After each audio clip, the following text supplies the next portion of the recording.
পার হয়েছিলেন জানি না, তবু মায়ের ডাকে যে তিনি রেজিগনেশন দেবেন, দিয়ে চাকরি ছেড়ে দেবেন, কিন্তু মায়ের কাছে দেখা করবেন, এই হুঁশিয়ারিটা ব্রিটিশ গভর্নমেন্টকে দিয়েছিলেন। এর নাম বিদ্যাসাগর।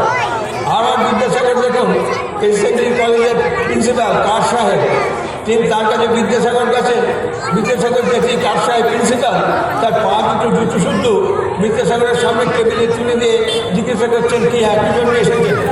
বিদ্যাসাগর চলে এলেন।